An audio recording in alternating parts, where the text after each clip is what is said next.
क्या रामायण काल में डायनासोर थे?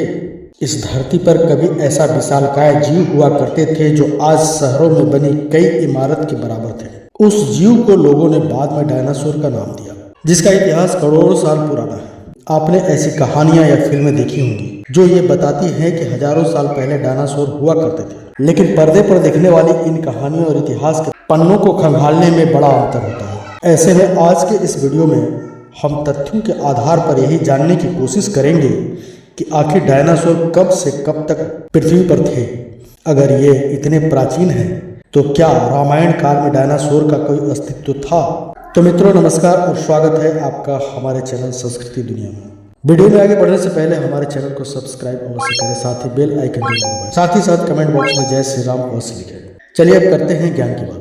असल में रामायण काल को लेकर लोग भ्रम में रहते हैं। वाल्मीकि जी ने जो रामायण लिखी उसका इतिहास 3000 साल पुराना है, जबकि भगवान राम का जन्म विज्ञान के मुताबिक 9000 साल पहले हुआ था। हालांकि धर्म के अनुसार देखें तो भगवान राम का जन्म त्रेता युग में हुआ था। त्रेता युग के बाद द्वापर युग आया और अभी कलयुग चल रहा है। इस हिसाब से भगवान राम का जन्म करीब 12 लाख हजार साल पहले हुआ था। अगर आप इसे करोड़ में बदलेंगे तो रामायण कई करोड़ साल पहले की बात है। शोध के मुताबिक डायनासोर का इतिहास करीब 23 करोड़ साल पहले का है। करीब 16 करोड़ साल तक डायनासोर इस धरती का सबसे विशालकाय जीव रहा। इस हिसाब से रामायण काल में डायनासोर का अस्तित्व नहीं होना चाहिए। हालांकि रामायण काल में इंसान की औसत लंबाई करीब 21 फीट थी। आज आपको औसतन 6 से 7 फीट के लोग ही दिखाई देते हैं। इसके अलावा वानर, रीछ और गरुड़ भी काफी विशालकाय हुआ करते थे। अगर आप इसे आधार माने तो उस काल में डायनासोर का अस्तित्व हो सकता है। गोस्वामी तुलसीदास जी ने अपनी रामायण में डायनासोर का जिक्र तो नहीं किया, लेकिन वो सुंदर कांड में लिखते हैं कि जब हनुमान जी लंका के लिए रवाना हुए तो देवताओं ने उनकी परीक्षा लेने के लिए एक सुरसा को भेजा, जिसने 16 योजन यानी करीब 128 किलोमीटर में अपना मुंह फैला दिया ताकि वो हनुमान जी को निगल सके। तुरंत हनुमान जी 32 योजन के हो गए और उसके बाद जैसे ही उससे बड़ी आकार का मुंह उसने फैलाया, हनुमान जी ने मच्छर जितना रूप धारण किया और उसके मुंह में जाकर वापस चले आए। इससे हनुमान जी की बुद्धि और बल दोनों का अंदाजा उसने लगा लिया। अब आप सोचिए कि रामायण काल में अगर इतने बड़े मुंह वाले मायावी हो सकते हैं तो डायनासोर का होना असंभव कैसे?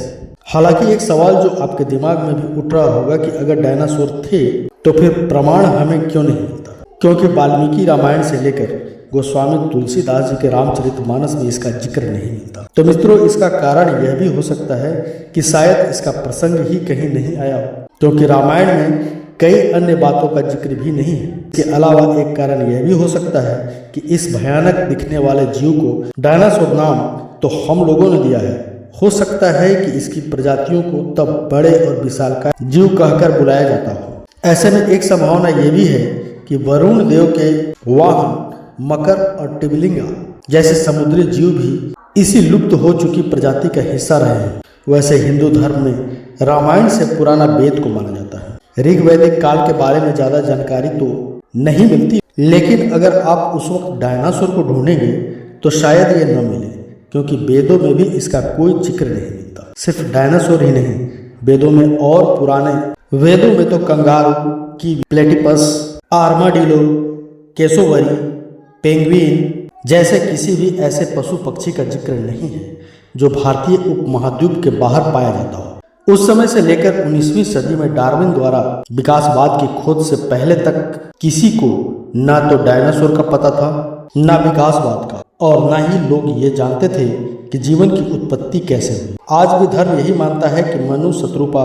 या एडम हुआ कि हम सब संतान हैं। इसलिए ऐसे सवाल जवाब जब जब उठते हैं तो उनका जवाब इतिहास के गर्त में जाकर खंगालना होता है। हमारी पढ़ने की आदत छूट चुकी है, इसलिए हम गूगल पर पढ़कर हर चीज पर भरोसा कर लेते हैं। लेकिन अगर आप खुद अनुमान लगाएं और उस कालखंड के बारे में थोड़ी सी भी जानकारी रखें तो आसानी से यह समझ सकते हैं कि आपके सामने जो जानकारी रखी जा रही है वह झूठ है।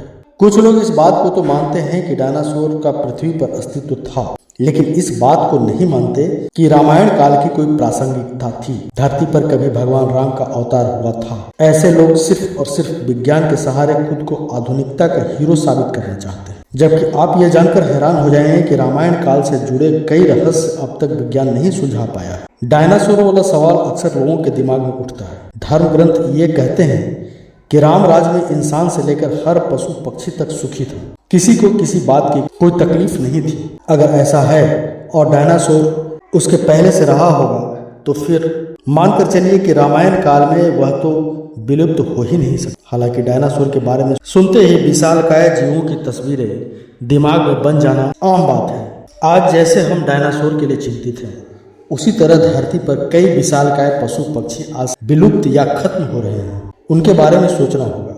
धर्म हर चीज की रक्षा करना सिखाता है। आज लोग धर्म को भूलते जा रहे हैं, इसीलिए जीवन के प्रति वो प्यार और समर्पण नहीं। रामायण काल में डायनासोर का इतिहास जानने के साथ साथ अभी के विलुप्त हो रहे जीवन को बचाना भी जरूरी है। तो मित्रों, आपको क्या लगता है, रामायण काल में डायनासोर थे या नहीं? मुझे कमेंट बॉक्स में जरूर बताएं। इसी के साथ अब मुझे दीजिए इजाज़त। मैं फिर लौटूंगा फिर कुछ और वीडियो के साथ। तब तक के लिए बने रहिए हमारे चैनल संस्कृति दुनिया में। धन्यवाद।